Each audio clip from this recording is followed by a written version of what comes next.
Hello, everybody. Thank you so much for inviting me here. Again, my name is Kyleen, and I'm a Compost Associate at the East River Ecology Center.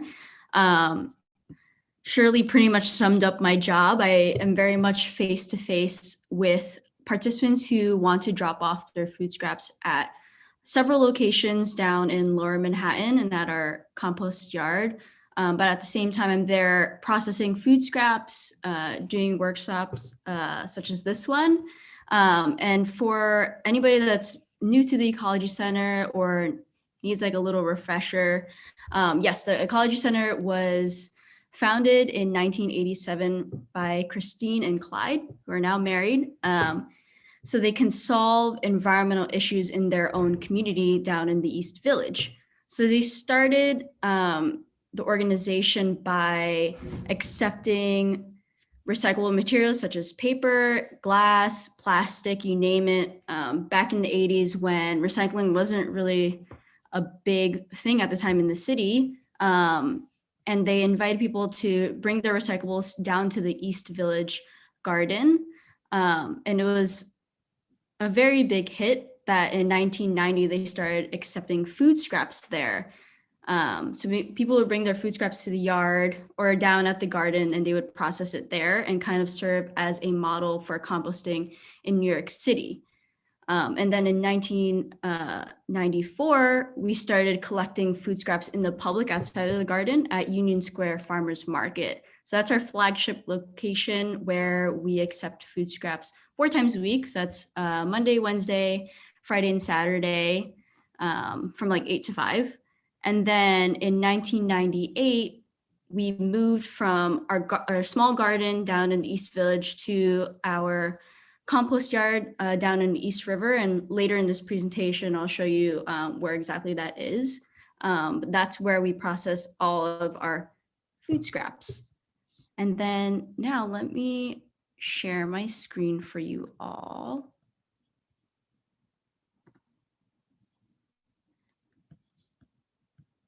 Cool. Is everybody seeing that okay? All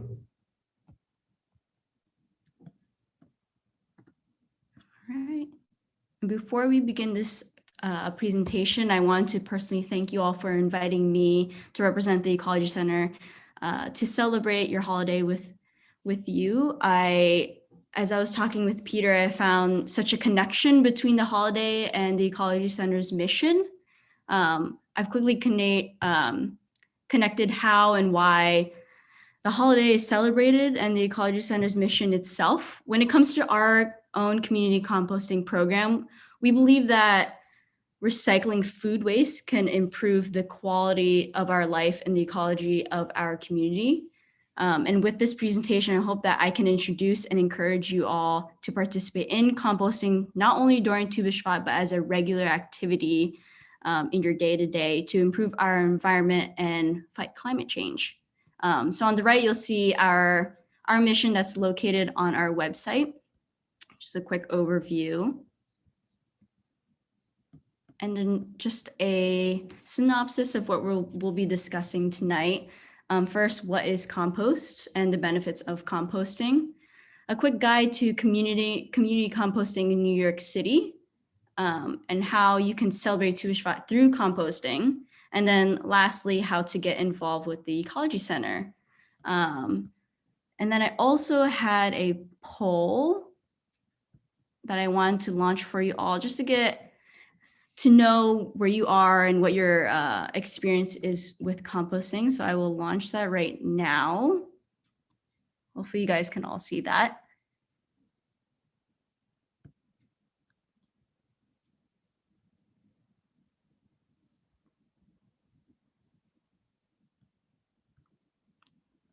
We have a lot of people outside of New York City, great.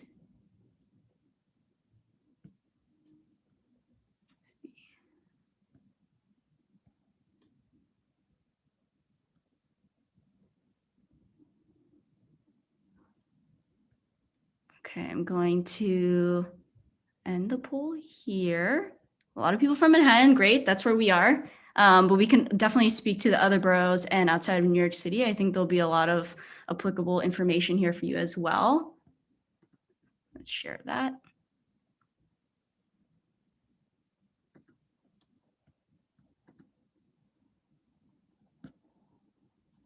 Okay. And then I have a second one. What is your experience in composting? Let me launch that poll.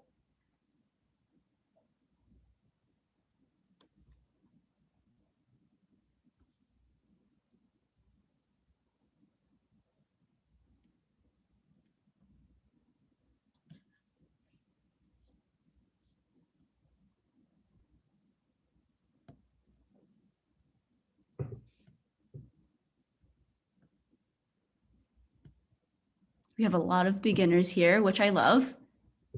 A lot of new information for you all. I hope it's digestible. I'm going to end the poll and I'm going to share the results with you all. And we have 2 people that process their own food scraps, which is awesome. So maybe you guys can help me up on this and when we do our Q&A at the end and share your experiences as well.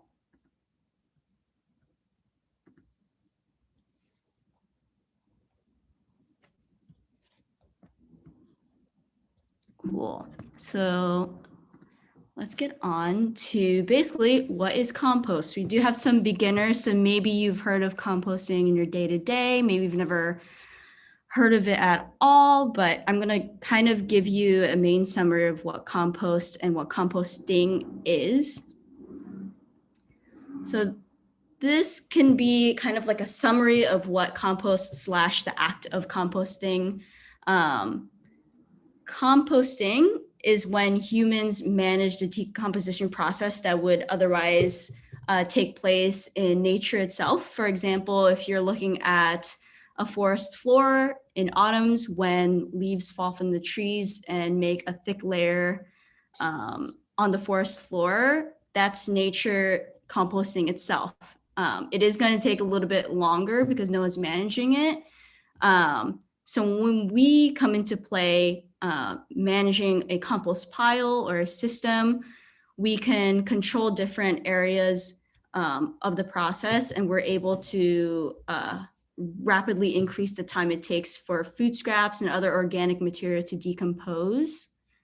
And when food scraps are done decomposing, it turns into compost itself, which is this dark, rich, dry, and pure material that you can use in gardening or agricultural purposes. And we can get into that later, but I just wanted to show you kind of different ways that people describe compost / composting in general.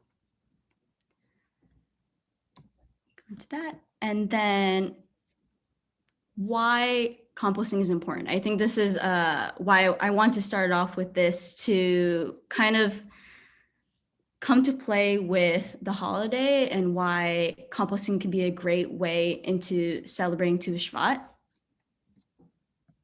And the first one is a nice pie chart that I love to show in workshops, because this is kind of like the first information that I had going into composting, coming from the fashion industry, is learning about our waste as consumers in New York City. And this table shows the type of residential waste that the Department of Sanitation collects. It does not show what is actually being recycled, composted, or diverted from our landfills. As you can see circled here on the right side, 34% of our residential waste is suitable for composting. So that includes your kitchen scraps, yard waste, grass clippings, paper, such as napkins and tissue. All of that can be diverted from our landfills and be composted instead.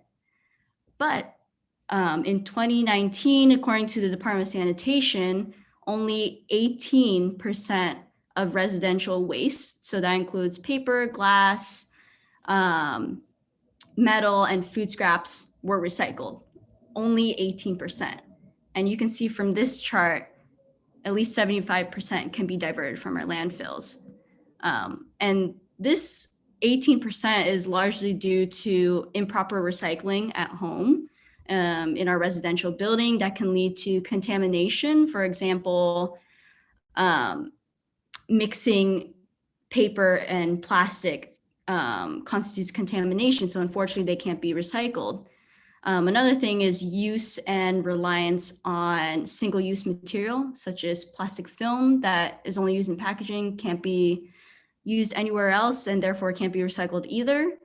And another thing is the lack of education surrounding waste management.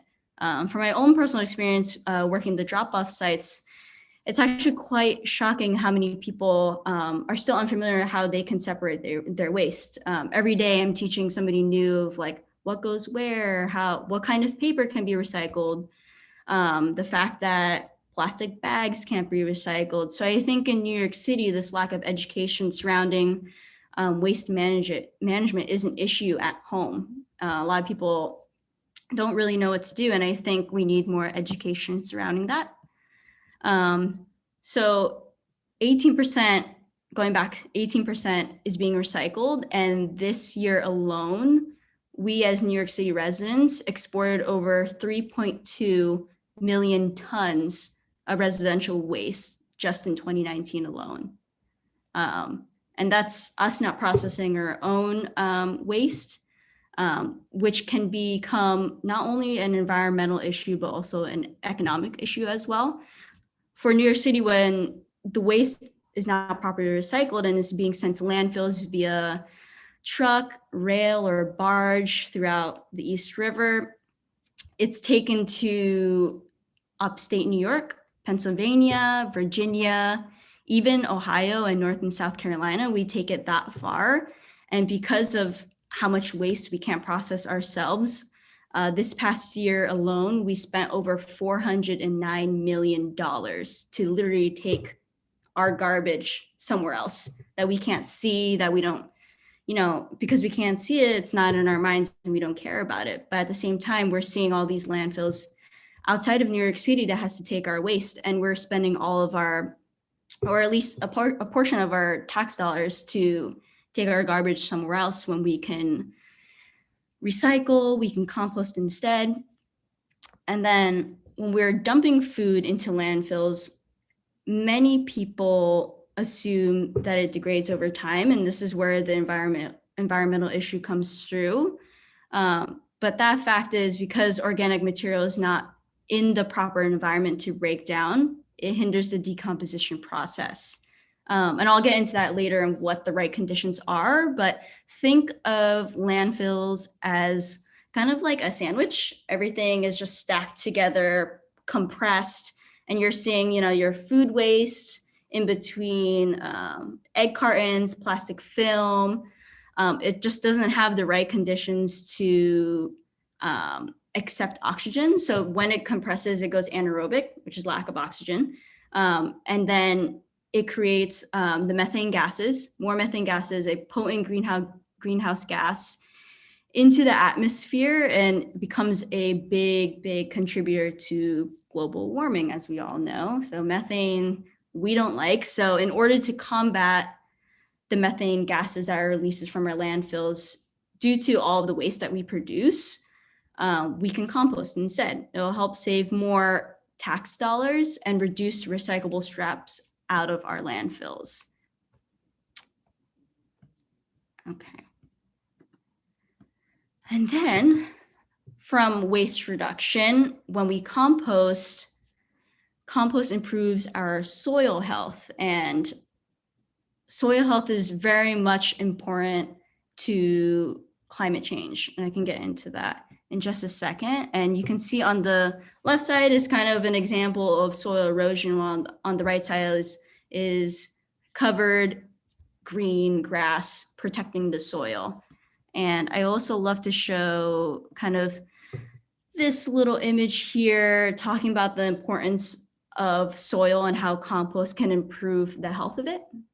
So basically, when compost or organic material is in soil that's not compacted, that can accept all of the organic material and improves all of the biological and chemical and physical characteristics of the soil. So this is kind of giving you all of the benefits it can do. For example, it improves water retention, soil structure, stores nutrients. So it kind of serves as a sponge so that we're not losing all of this storm water or degrading pollutants into our oceans. So compost can actually benefit soil and our oceans at the same time.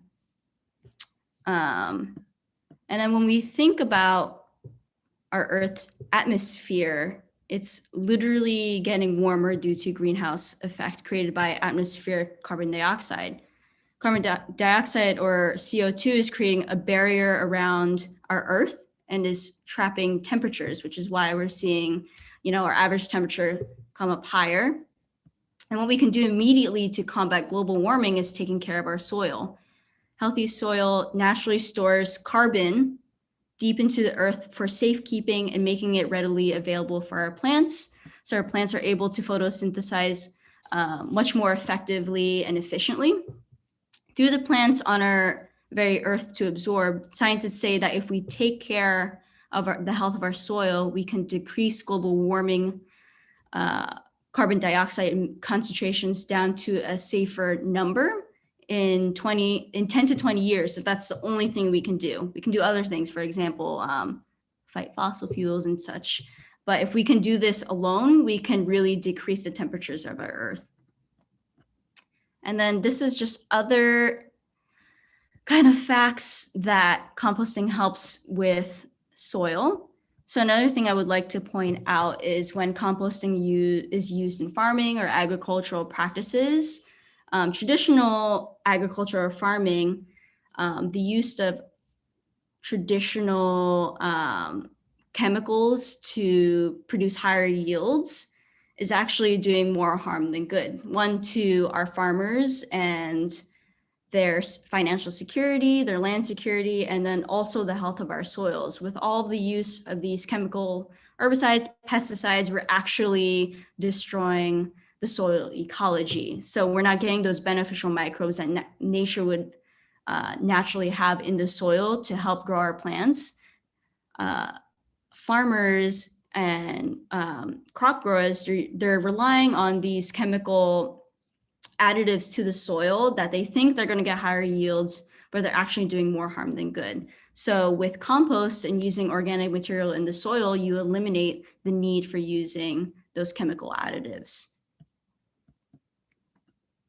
Okay, now we got like all that important business out. I do want to show you how you would make compost. So I know there's two people or maybe a few people here that make compost themselves, so they probably already know this. But in order to make compost, first you would need your greens. So your greens are all of your food scraps that are rich in nitrogen. And then you would need your browns, which is rich in carbon. So for example, browns would be like dead leaves, wood chips, brown paper, anything that didn't really have life when you were disposing of it. For example, like greens, having all of your fruit peels, flowers, vegetables, bread, they still had, some life in there. So the recipe would be a little bit more browns than greens, but you would have that mix. For example, what I was saying before in landfills, where it would kind of be like a sandwich. In a compost pile, it's more like a salad. So, when you make a salad, you have your mixture and you aerate it, right? So when you make compost, you need to aerate that. You need to add oxygen in there. So when you're aerating your compost pile, it will already have that. And with the different size food scraps and browns, it will have air pockets in there as well. And then you would also need moisture, right? So you need to have moisture for things to break down. If it's too dry, it will just slow down the process. If it's too wet, it'll go anaerobic. It'll fill up those air pockets. So you really, when it comes to composting, you really need to manage all of those different things. And then think of, so when it comes to compost, we're the managers and the workers are actually all of the microorganisms that you can't see. In the presence of oxygen, soil bacteria, fungi, and other microorganisms will colonize into your compost, and due to the metabolism in microorganisms, the temperatures will rapidly increase. For example, some of our compost piles can get up to like 140 degrees. In the winter, it could stay 90 degrees. So in that way, with rising temperatures, we're able to decompose the material faster. With consistent and higher temperatures, we can kill pathogens, eliminate seeds that might come from flowers or other yard waste, and then break down phytotoxic compounds, for example, any lead that can come up into this. In short, with this managed process, we can make compost safer to use, because we also, pre-pandemic times, we did a lot of donations to gardens and schools. So we want to make sure that what we have is safe to use for these institutions. And then once you've got that recipe down, you have to figure out how you're going to make it, where you're going to make it. And then these are just a few examples that I have that members in New York City have in their backyard or inside. For example, if you look at the top left, that's actually a picture of one of our compost piles, which is called a windrow. And these windrows can get up to like 10 feet high. It's very, very long too. So in these large scale piles, we're able to accept as much food scraps as we can. Like I said before, we're at Union Square and we accept 4 days a week. So we're able to process material quite quickly. And then there are other options as well, such as an indoor worm bin right here on the top right corner. That's a little bit more small scale. I always recommend doing that if you have kids. It's really fun. And then down on the bottom are some backyard options. For example, this 3-bin system on the right is very doable in a garden or a backyard, or even something simple as the one in the middle, where you can use literally a metal can that's prepared with some holes for aeration. So a lot of people think composting is just hard to do. They don't know where to start, but you can literally use anything as long as you're managing it well and adding moisture and oxygen. Okay. Then I'm going to go on to connecting it with you guys, and we're going to celebrate the holiday with kind of what you can do to create action to solve environmental issues in your community. First and foremost, I always encourage thinking about consumption, what you have, how you use things, and like why are you using it? And think of everything as a resource. Put value back into food, because these days, not like back in the day before I was born, but we used to value our food as a resource. Now it's kind of a given. We're always expecting that we're always going to have food, and we're always happy to waste it because we can always get more. But we need to realize that that decision has consequences, and we're literally paying for our trash. We're literally paying to take that somewhere else where we can utilize everything that we have in terms of the food cycle. So it's not just about composting, but also donating any food that you don't have, sharing your food, buying less things, only things that you need. So even before we compost, I always like to encourage people to think about why we're using food and how we can use it to its most potential. And then how you can celebrate, first of all, or I guess second of all, you can come compost with us at Union Square. So in the top image is, again, a picture of our windrows. I just love to show how much food scraps we collect at a given time. So in order to compost with us, you would have to collect your food scraps at home. So you would have to separate a certain type of food scraps, and I'll get into that in just a bit, but you would have to separate that from your own garbage. So you kind of have to think of a different place other than your trash can. For example, I use a 2-gallon bucket, and I just literally keep that in my kitchen with a really nice sealed lid. And funny enough, it doesn't really smell that bad, and my cats don't get into it. So that works for me, but a lot of people also enjoy storing their food scraps in their refrigerator or in their freezer if they have space.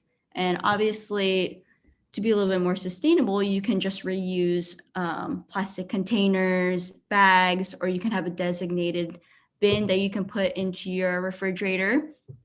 And then the next step would be to find a drop-off location near you. And I'm definitely going to share this New York City drop-off tracker that has all of the boroughs listed.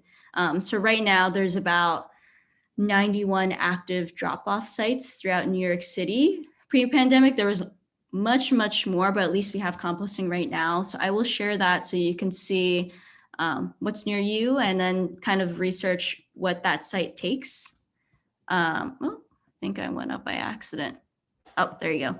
And then the third one, if you are down on the Lower East Side, you can actually watch all of our food scraps being processed. So Monday through Friday, usually early in the day, we dump up all of our food scraps each collection day. So you can see on the bottom right, that is a whole truck from just one Saturday. I think there's even more. Usually on Saturdays, we have 2 trucks. So we fill up a lot of bins in a given weekend. All right, and then this is a general list of what we accept and what we don't accept. This is kind of like the norm throughout New York City, but if you find a composting site that does accept, for example, meat and bones, other animal products, that's awesome. You can give your products to them, but this is on the left is what we generally take.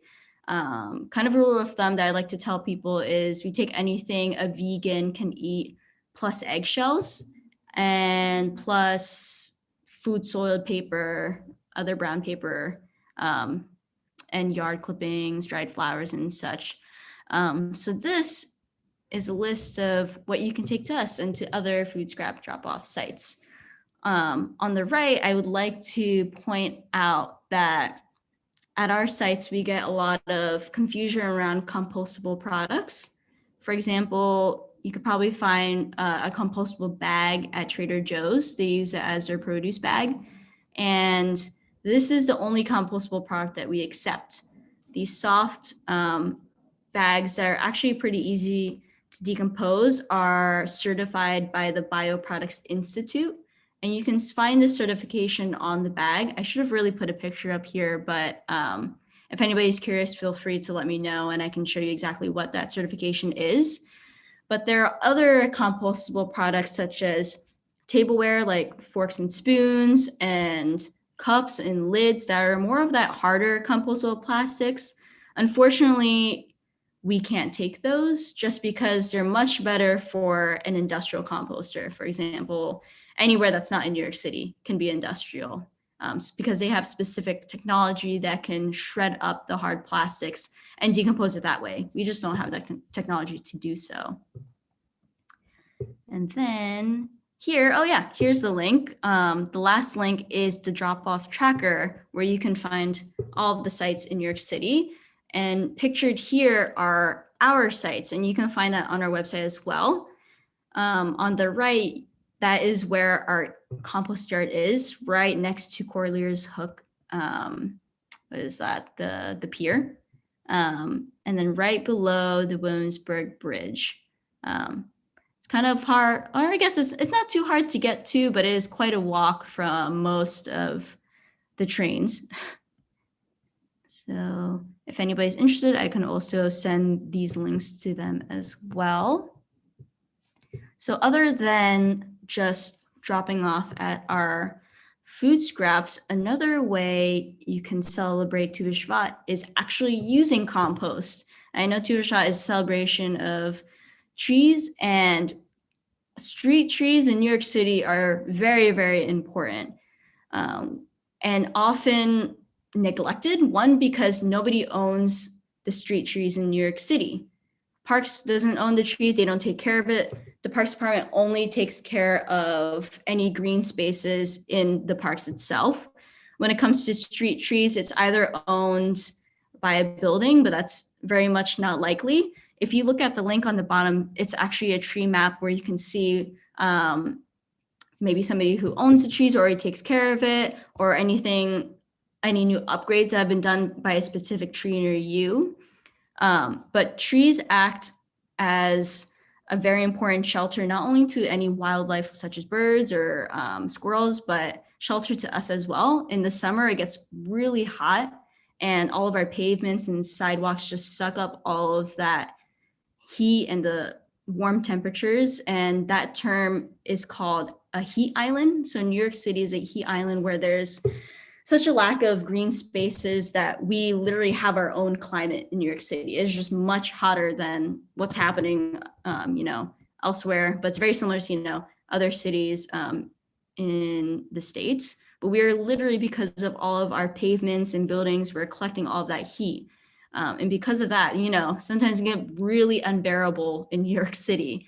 So personally, I like to be under trees. And if we're taking care of it, we're letting it grow, the canopies grow, we can literally just home ourselves under there during the summer.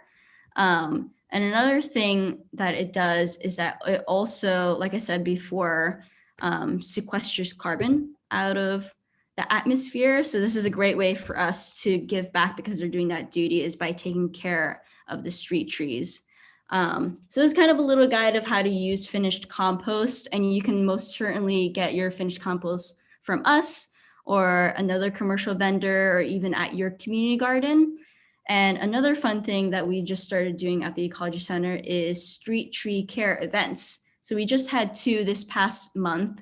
On a given Sunday, we were down in the East Village, where we would scout out a few trees that we'd like to take care of. And you can help us with a small group of people, obviously social distance and being very safe, and basically help us de-litter these tree pits, de-weed it, just making sure that they're not competing invasive species inside these pits.